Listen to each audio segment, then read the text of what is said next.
Comedy scenes చేస్తున్నప్పుడు సుదర్శన్ గారు ఈ టేక్స్ తీసుకున్నప్పుడు మళ్ళీ ఆ టైమింగ్ ఎలా వస్తుంది? టేక్స్ తీసుకుంటారు మామూలుగా?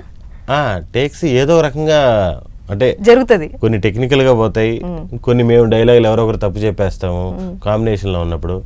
ఇంకా అలవాటు అయిపోయింది, అందరూ కామెడియన్సే కదా, కామెడియన్స్ ఆ రేంజ్ ర్యాపో ఉంది కాబట్టి ఆటోమేటిక్గా ఆ టైమింగ్ వచ్చేస్తుంది.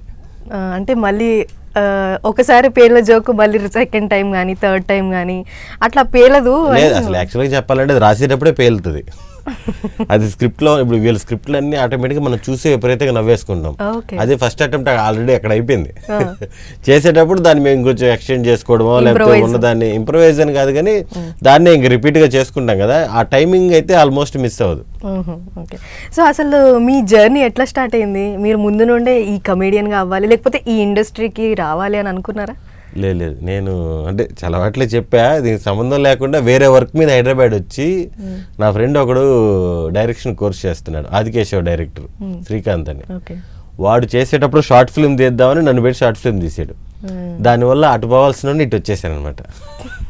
అనుకోకుండా వచ్చిన ప్రయాణం ఇది. అదేటు అది ఫ్రెండ్స్ అందరూ ఆ టైంలో ఒక టైంలో స్టడీస్ అయిపోగానే వాడు బాగా చదివేవాడైనా కాకపోయినా ఫారెన్ పోయి 2-3 సంవత్సరాలు ఉండొద్దాం అని ఉద్దేశాలు వెళ్తారు కదా. అలా నా ఫ్రెండ్స్ వెళ్ళారు. నాయుడుపేటలో బాలు అని నా ఫ్రెండ్ ఉన్నాడు. వాడు అలా లండన్ వెళ్ళి 2-3 సంవత్సరాలు ఉండేసి అక్కడ ఏదో చేసి వచ్చాడు. ఆ చదువు కూడా అరాకొర చదివి మళ్ళీ వచ్చి ఇక్కడ బిజినెస్లు చేసుకుంటున్నాడు. అలాగే నేను కూడా వెళ్ళి 2-3 సంవత్సరాలు ఉండొద్దాము, ఇప్పుడు పోకపోతే ఇంకెప్పుడు పోతాం లైఫ్లో అన్నట్టు వచ్చా. ఇక్కడికి వచ్చిన తర్వాత ఐఎల్స్ అవన్నీ అర్థం కాక మళ్ళీ మీరు ఫారెన్ వెళ్ళలేదు? ఇంతకీ వెళ్ళలేదు, వెళ్ళుంటే ఇంక బిస్కెటే. పోలేదు కాబట్టి ఎంతో కొంత బాగుంది. ఎందుకు అక్కడ కూడా సెటిల్ అయ్యేవాళ్ళు?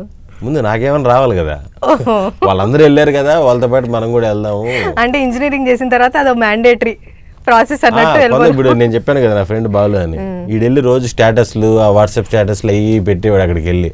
సరే మనం కూడా ఇప్పుడు పోదాం, ఇప్పుడు బాగుపోతే ఇంకెప్పుడు పోతాం అని ఆ ప్రయాణంలో స్టార్ట్ అయ్యాయి హైదరాబాద్కి. వచ్చి ఐఎల్స్ అవన్నీ చేసి ఫారెన్ వెళ్ళిపోదామని. వీడు డైరెక్షన్ చేయడం నా అదృష్టం కొద్దీ, వీడు షార్ట్ ఫిల్మ్ తీయడం, దాని ద్వారా ఇంక సినిమాల మీద ఇంట్రెస్ట్ రావడం, ఇంకా సినిమాలు స్టార్ట్ అయిపోయినాయి. ఓకే, అంటే కమీడియన్గానే వచ్చారా? రావడం ఆ షార్ట్ ఫిల్మ్ ఏదైతే ఉందో? నేను అసలు ఏ పరంగా రాలా, జీరోగా వచ్చాను. మామూలుగా ఏదో వచ్చింది చేసాం. దాని తర్వాత ఎవరే టైమింగ్ బాగుంది, నెల్లూరు స్లాంగ్ బాగుంది, ఇలా అని ఇంకా కామెడీ పాత్రలు రావడం స్టార్ట్ అయ్యాయి. కామెడీ చాలా కంఫర్టబుల్గా ఉంది, అలాగే కంటిన్యూ అయిపోతున్నాం.